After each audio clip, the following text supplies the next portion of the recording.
You know that feeling when you're watching an English movie without subtitles and you understand everything, but then someone asks you a simple question in English and suddenly your brain just freezes? Yeah, we've all been there. It's like your mouth forgot how to work. Today, we're going to fix that problem forever. Stay with us. Hey everyone, thanks for listening to our videos. You're listening to Mr. Englishman. I'm Max, and with me here is the always amazing Lily. Oh, stop it, Max. You're making me blush. It's true though, and today we're talking about something so many English learners struggle with. You can understand English when you watch YouTube videos, when you watch Netflix, when you listen to podcasts, but when it's your turn to speak, nothing comes out. Or worse, the wrong words come out. Oh my gosh, yes. This is probably the #1 problem we hear about from our listeners. They send us messages saying, Lily, Max, I understand everything you say, but I can't speak. And you know what? That's actually totally normal. It is. And here's the exciting part. If you can already understand English, you're actually much closer to speaking fluently than you think. Your brain already has all the information. We just need to unlock it. Exactly. So by the end of today's episode, you're going to learn why this happens, and more importantly, we're going to give you powerful, practical tips that you can start using today to finally unlock your English voice. And we promise, these aren't boring textbook tips. These are real strategies that actually work. We've seen them work for thousands of learners. So grab a cup of coffee or tea, get comfortable, and let's dive in. Okay, so let's start with the big question. Why does this happen? Why can you understand English but not speak it? Well, think about it like this, Max. When you were a baby learning your first language, what happened first? Did you speak first or did you understand first? Oh, I see where you're going. You understood first, right? Babies listen for months and months before they say their first word. Exactly. Understanding always comes before speaking. It's natural. So if you're at that stage where you understand but can't speak yet, congratulations. You're following the natural process of learning a language. But here's the thing, and this is important. Most English learners get stuck at this stage. They spend years just consuming English content. They watch, they listen, they read, but they never practice speaking. Right. It's like learning to swim by watching swimming videos. You can watch Olympic swimmers all day long, but until you actually get in the water, you won't learn to swim. Perfect analogy. And speaking has something else that's tricky. It happens in real time. When you're reading or listening, you can take your time. You can pause, rewind, look up a word. But when someone asks you a question and they're standing right there looking at you, The pressure is on. Your heart starts beating faster, your palms get sweaty, and suddenly you forget every English word you ever learned. yes, that panic feeling. Has that ever happened to you, listeners? Let us know in the comments. I bet 99% of you are nodding your heads right now. Absolutely. So the first big tip we want to give you is this. Stop being so hard on yourself. This problem is normal, it's natural, and most importantly, it's fixable. Love that. Now, let's talk about the actual reasons why your brain freezes when you try to speak. There are usually 3 big reasons. Ooh, I love this part. Okay, reason #1, you're trying to translate in your head. Yes, this is huge. When someone speaks to you in English, what do? You probably translate it into your native language first, think of your answer in your native language, and then try to translate it back to English, right? And by the time you've done all that, the conversation has already moved on. The other person is already talking about something else. Exactly. Translation is too slow for conversation. It's like trying to run a race while carrying a heavy backpack. You need to learn to think directly in English. Okay, reason #2, you don't have enough automatic phrases ready to use. What do you mean by automatic? I mean phrases that come out of your mouth automatically without thinking. Like when someone says, "How are you?" in English, you automatically say, "I'm fine, thanks." You don't need to think about it. Ah, so you need more of these automatic responses for different situations. Exactly. If you only have a few automatic phrases, you'll run out quickly, and then you're back to translating in your head, which we know is too slow. Makes total sense. And reason #3, and this one is psychological. Ooh, fancy word. Thank you. Reason number 3 is you're afraid of making mistakes. You're afraid people will laugh at you or judge you or think you're stupid. Oh, this one breaks my heart because it's so common. But here's what I want every listener to know. Native English speakers make mistakes all the time. It's true. I make grammar mistakes constantly.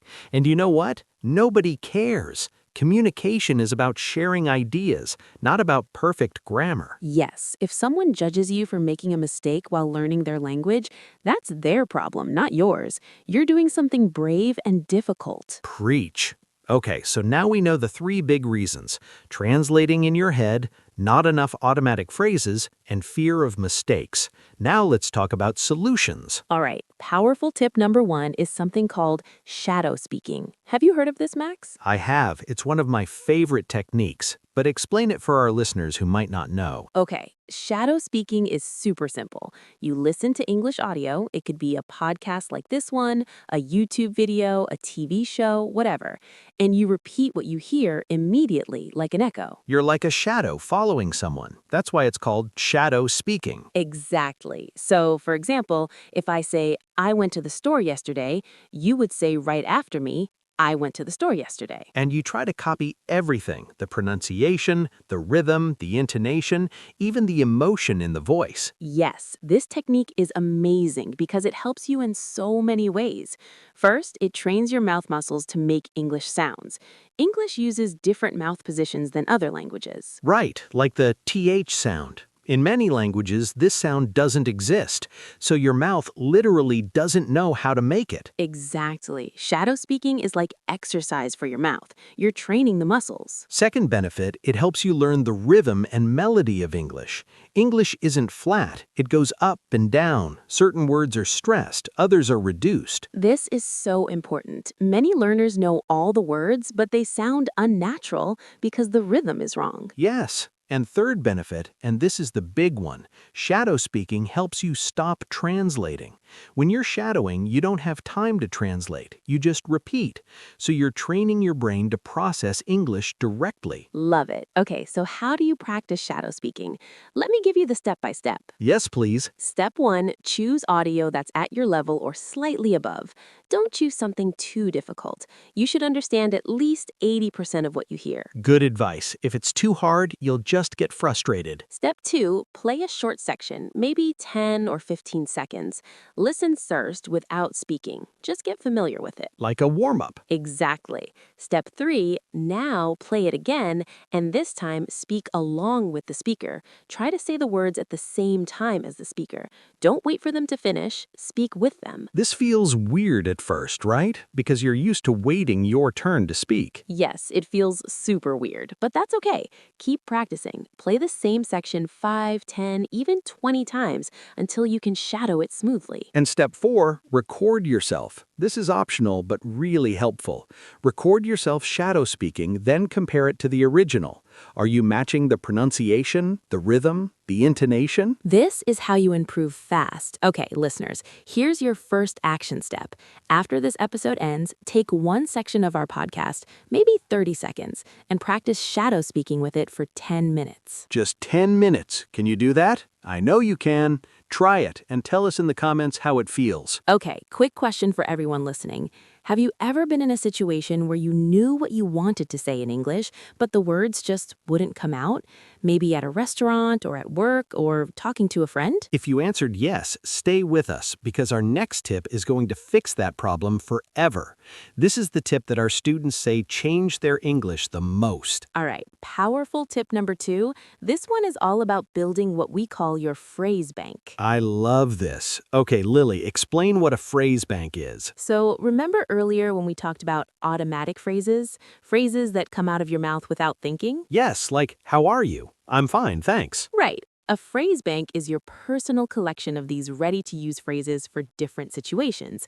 And here's the secret. You don't need to know thousands of phrases. You just need to know the right phrases. Ooh, say more about that. Well, think about it like this, Max. In your daily life, how many different situations do you actually encounter? Maybe 20, 30? Yeah, like ordering coffee, asking for directions, small talk at work, answering the phone. Exactly. Most of life is pretty repetitive. So if you have 5 to 10 automatic phrases ready for each common situation, you're golden. That's so smart. Instead of trying to learn every word in the English language, just focus on the phrases you'll actually use. Exactly. So let me give you some examples. Let's say you often go to coffee shops. What phrases do you need? Can I get a coffee, please? What sizes do you have?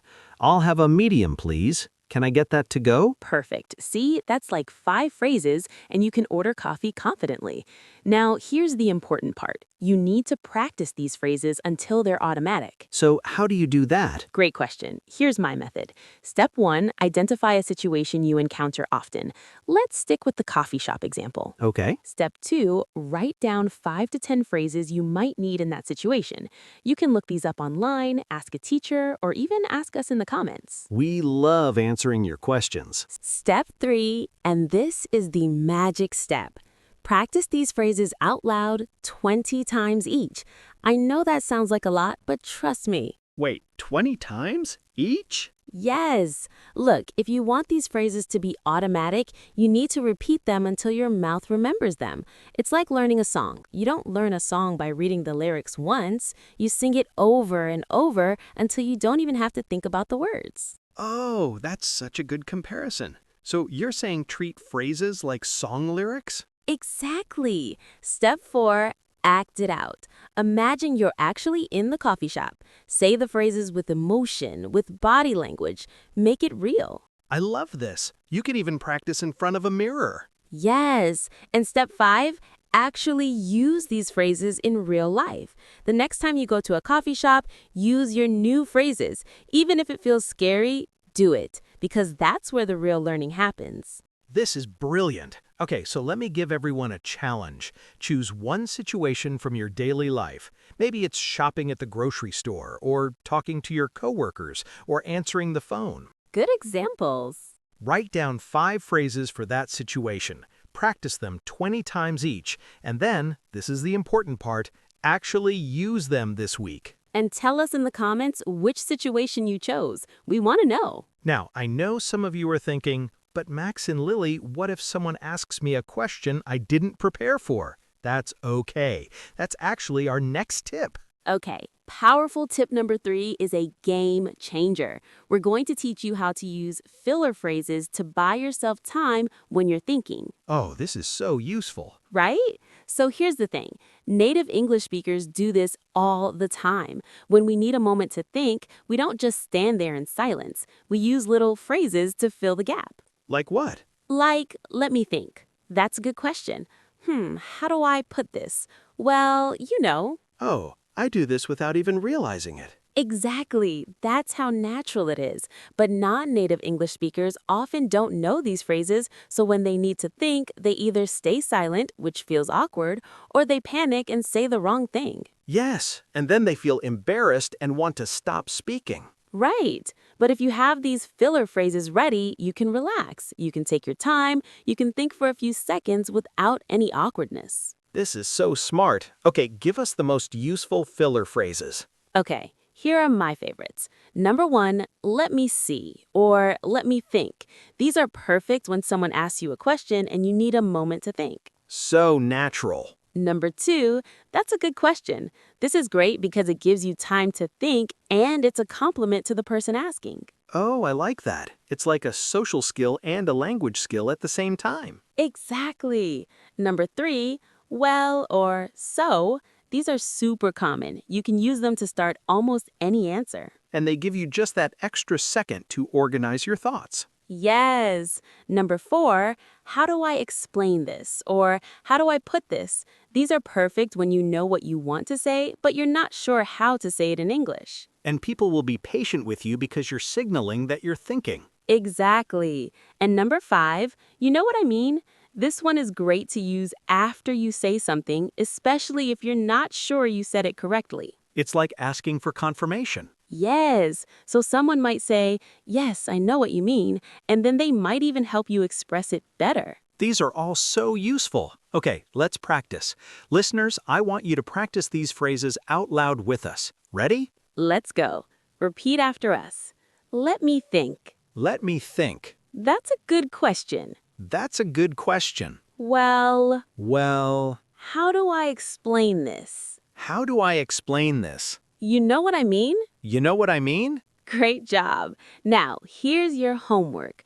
The next time you're speaking English and you need to think, use one of these phrases. Just try it. See how much more comfortable you'll feel. All right, powerful tip number 4. This one might sound a little crazy at first, but I promise it works. Oh, is this the one about talking to yourself? Yes, talk to yourself in English every single day. I love this tip. And you're right, it sounds crazy, but it's actually genius. Thank you. So here's the idea.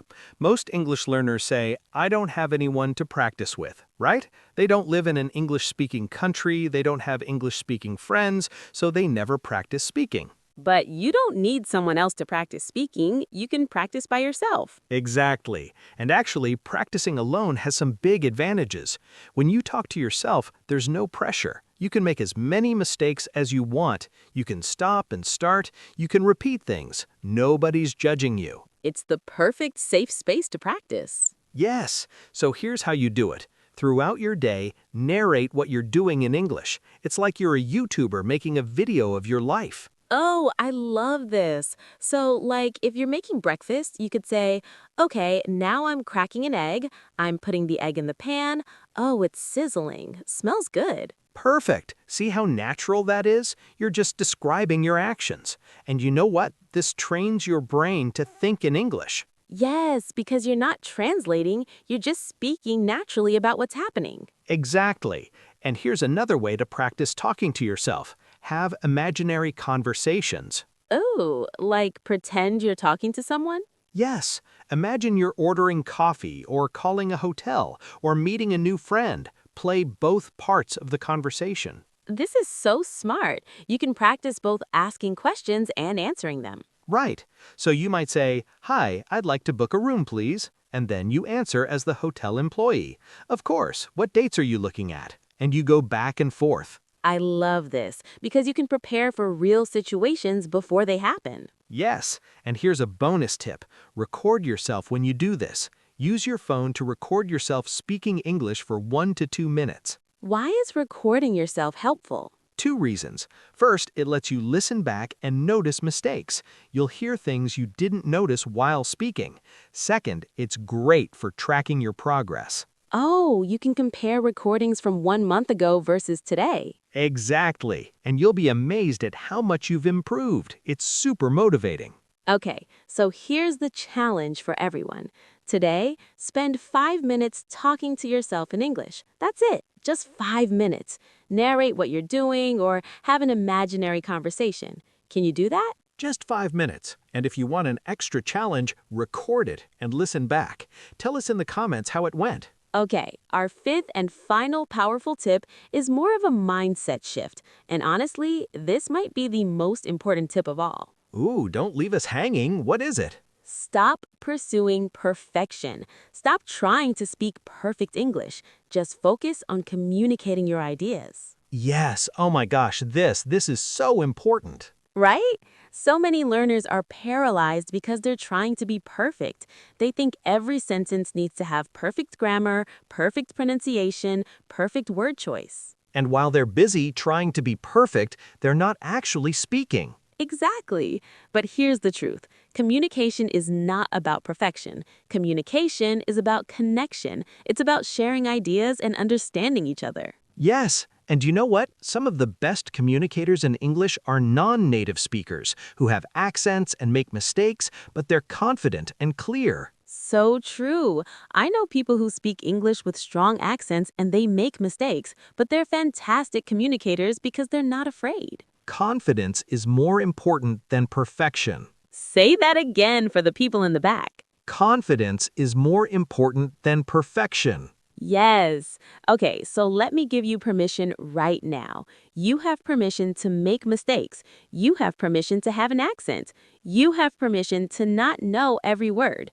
You have permission to be imperfect. And here's what I want you to remember. When you speak English, people are not analyzing your grammar, they're listening to your ideas. They want to know what you think, what you feel, what you have to say. Exactly. So stop worrying about how you're saying something and focus on what you're saying. Now, I know some of you are thinking, but I want to improve my grammar. I want to improve my pronunciation. And that's great. That's a good goal. But here's the key. You improve while you're communicating, not before you communicate. You learn by doing. Yes, every mistake you make is actually a learning opportunity. It's not something to be ashamed of. It's something to be celebrated because you're learning. I love that. Okay, so here's a practical tip to help you let go of perfection. When you're speaking English and you make a mistake, don't stop. Don't apologize. Don't say, "Oh, sorry, my English is bad." Just keep going. Just keep going. If the other person doesn't understand, they'll ask you to clarify, and that's totally fine. But most of the time, they probably understood you just fine, even with the mistake. And here's another thing. Native speakers make mistakes too. We say things like, I should have gone, instead of I should have gone. We mix up less and fewer. We end sentences with prepositions. So true. English teachers might correct these things, but in real life, nobody cares. Nobody cares, so why should you stress about it? Exactly. Okay, final challenge for this tip. The next time you speak English, I want you to make a mistake on purpose, just to prove to yourself that mistakes are okay. Wait, really? Make a mistake on purpose? Yes, say something with the wrong grammar or pronunciation and see what happens. 9 times out of 10, the other person won't even notice, and you'll realize that mistakes aren't scary. That's actually brilliant. It's like exposure therapy for perfectionism. Exactly. Try it and tell us how it goes. Okay, everyone, we've covered a lot today. Let's do a quick recap of our 5 powerful tips to unlock your English voice. Yes. Tip number 1, shadow speaking. Listen to English and repeat immediately, like an echo. This trains your mouth and helps you stop translating. Tip number 2, build your phrase bank. Identify common situations in your life and prepare 5 to 10 automatic phrases for each one. Practice them until they're automatic. Tip number 3, use filler phrases to buy time. Phrases like, "let me think," or "that's a good question," give you time to organize your thoughts without awkward silence.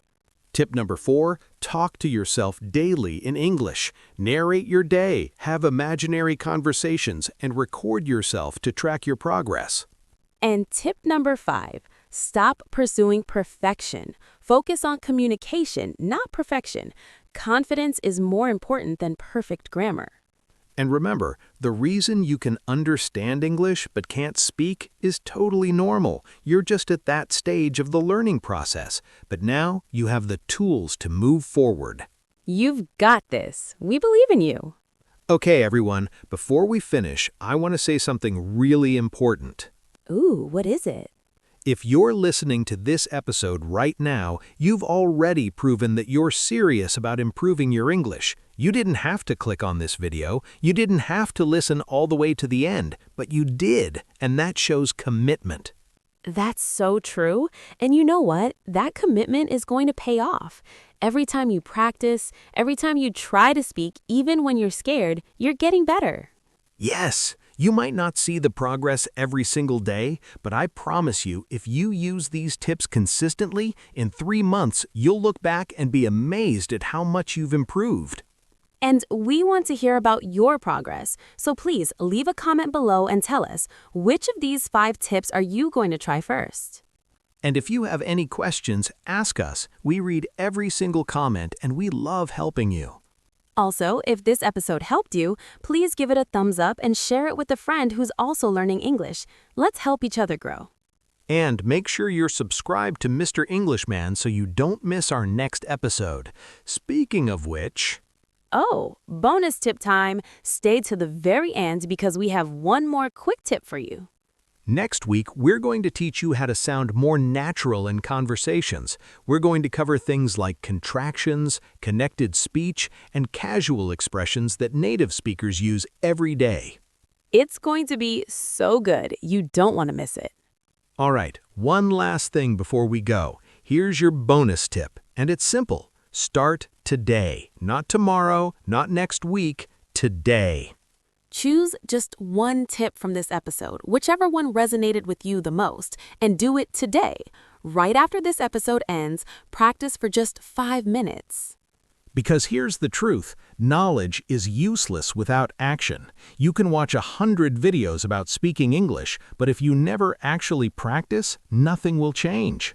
So close this video, take a deep breath, and speak some English, even if it's just to yourself, even if it's just one sentence. Take action. You've got this. Remember, your English voice is already inside you. You just need to unlock it. We're cheering for you. Until next time, this is Lily. And Max. Saying goodbye from Mr. Englishman. Keep learning, keep practicing, and keep being awesome.